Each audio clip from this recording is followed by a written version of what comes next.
लेकिन कोली हाँ गुरु बाबा याई जवाब जगोल में हाँ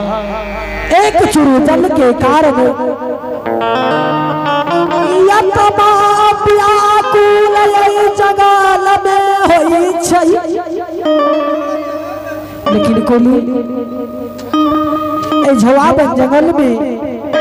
देखे छे घाटी के आवाज निगोल करैया से लगा कोली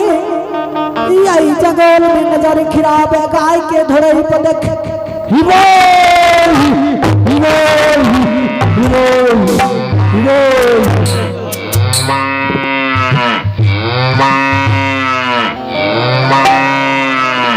कोली देख लही जवाब जंगल में गाय के धोरे अपन नंदी धन कपिला चरा रहले याद है बोला के जल के उद्देश्य पूछ लेबे ए दुर्बल मुसाफिर आह भैया तू ये अच्छा घटिया यार ई झौआ बन जंगल में तो देख रहल छ बहुत घूम रहल छ धरहिया भैया हाँ ए जवाब जगत में आई कारण भी अभोग छी जे यान जल के कया छे जा तो पाल कमल सुखैया एक चुरी भैया अगर जल के उदय से जंगल में बता देगा ए राजा ए दुर्बल हाँ भैया ये झौवावन जंगल छिए दुर्बल और राजा मिश्र के राज छिए निज दिन आ जंगल में हम गाय चरवे छिए जल के उद्देश्य से कतौ ने छे लाठी के हुरा से खधा खुद के गाय के नमावे छिए फिर राजा के डर से वे खधा का भूत हो जल के उद्देश्य नहीं ना दुर्बल ए दुर्बल दुरहिया तोरा संग दुर्बल के राजा अचमितपुर में 6 महीना बिलमाय के राखे छी भगवान कथी ना कोरिया से मजाक करई छिए अगर भगवान अगर अपने जल के उद्देश्य नहीं बताबे तो नहीं बताबू ए दुर्बल मुसाफिर हाँ धोरे भैया तू चल जा अचमितपुर तू चल जा राजा चंद्रबली तोरा 6 महीना बिलमाय का रखता है दुर्बल आओ धोरिया तोरा संगे दुर्बल के 6 महीना बिलमाय का राखे छे धोरिया हाँ राजा बिलमा का रखते क्यों कर नौकर चाकर सब मिल के कुटाई करते हे हो दुर्बल धोरिया तोरा संगे दुर्बल के राजा निवस्त्र के वस्त्र दे छे कोढ़िया के काया दे छे अंधा के आंख दे छे 6 महीना बिलमाय के राखे छे ठीक छै धरैया भैया तोर बचन मानै छियो से ने कोन बतिया राजा के द्वार जतै बात बता दा राजा के द्वार चल जबै हाँ तू ठीक भला तू राजा चंद्रबली के द्वार पे चल जा अतमिशपुर तोरा जल पिलेता और खाना खिलेता और वस्त्र देता धरे भैया यहाँ रास्ता तू चल जा ठीक है बाबा अपने जाइयो हम अगर अचमितपुर के चल जेबै ठीक है जा तू आगे चल गए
है कोली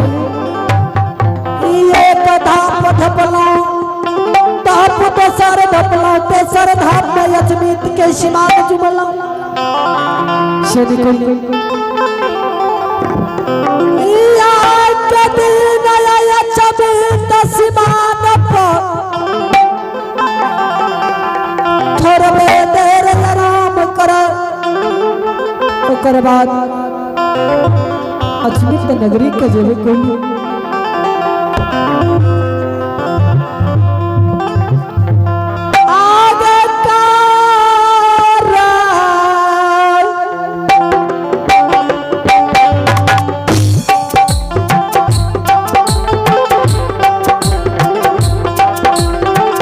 बेचा रैया आगे का राय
चलिए पुरस्कार की ओर आप हैं परमात्मा के दरबार में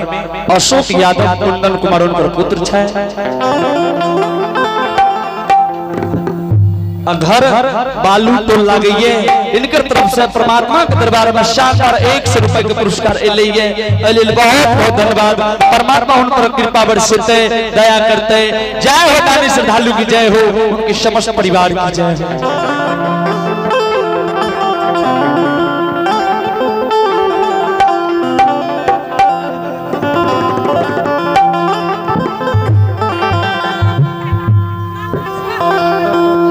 प्रभु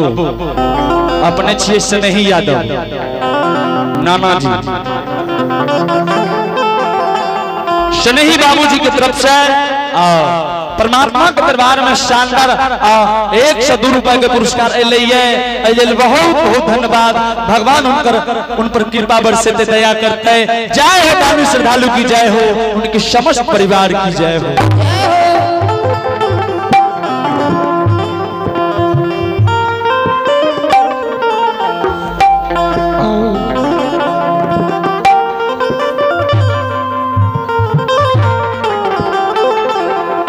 दानी बाबू शरण अइले शरण नाम लिखल के बाबा करते उन पर कृपा ओ धर्मराज बाबा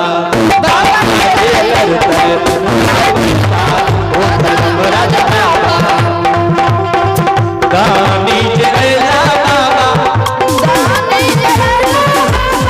तोहरी शरणिया हो धर्मराज बाबा।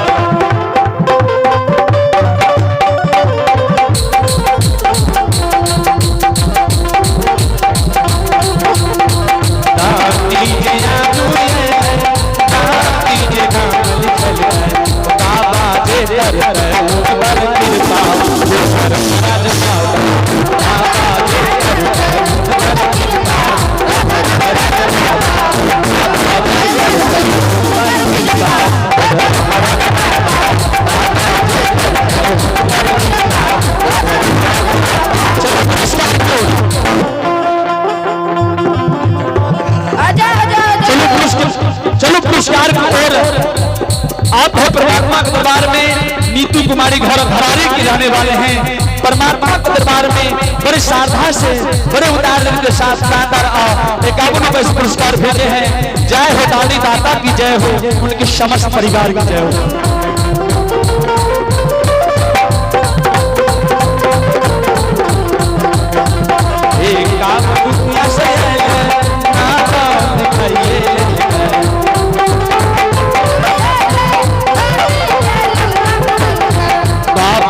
करता है महिमा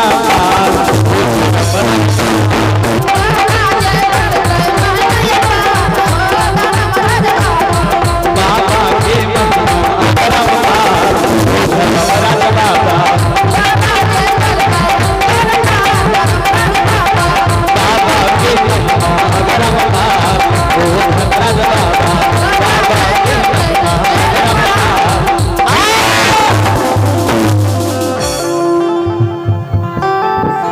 और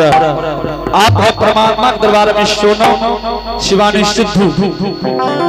और इनकर तरफ से परमात्मा के दरबार में शानदार 25 रुपए से पुरस्कार एलिए।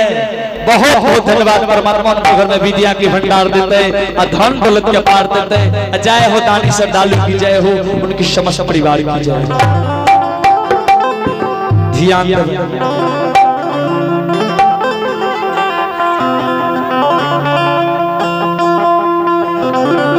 दान कल के हो बाबा दान कल कहो दान कल के हो बाबा दान कल के हो दान कल के हो बाबा दान कल के हो ओ तोहरी शरणिया में नाम लिखल के हो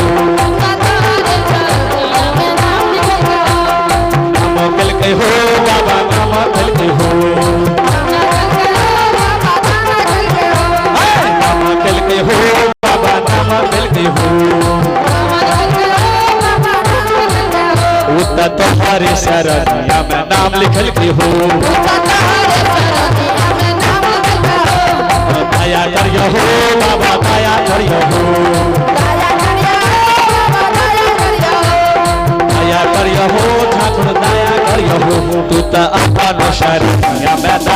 करिया हो अपन शरणिया में दया करिया हो अपन शरणिया में दया करिया हो ये हो दया करिया हो कभी श्री से बाबा भाई हो दया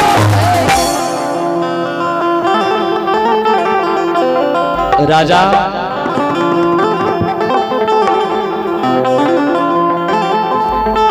आज देखबे आ राजा रानी लाली चीज पलंग पर सुतल ये आ धर्मराज बाबा स्वप्न जगा रहले ये माया के विस्तार कर रहले ये अगरम अपार भाषा दे रहले ये अगरम अपार वाणी सुना रहले